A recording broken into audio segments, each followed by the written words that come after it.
Bu savol testda aniq sizga tushadi. Ushbu savolimiz modulda 5x minus 28 katta yoki teng 3x li tengsizlikni butun yechimlari nechta degan savol aniq tushadi. Bunaqa savolni ishlash uchun birinchi bo'lib 5x minus 28 katta yoki teng 3x qilib olamiz. Ikkinchi usulida 5x minus 28 katta yoki teng minus 3x. Bitta plyuslik, bitta minuslik ifoda bo'ladi.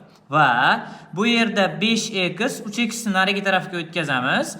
Katta yoki teng 28 bu yoqqa plyus bo'lib o'tadi. Bu 2x katta yoki teng 28 x katta yoki teng 14 ifodamiz birinchisida. Keyingi misol 5x mana bu yoqqa o'tganida plus 3x katta yoki teng 28 holatini beradi va bu 8x katta yoki teng 28. Ikkalasini ham 4 ga qisqartirib yo'rgan vaqtimizda 7 taqsim 2 x katta yoki teng 3,5 li jarayonni beradi.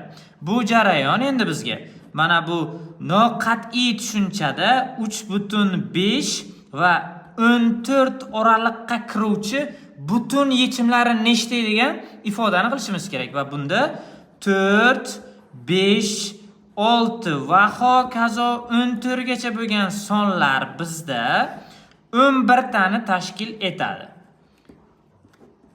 Bizga obuna bo'ling va bunga o'xshagan savollarni yanada har kun qo'yib boramiz.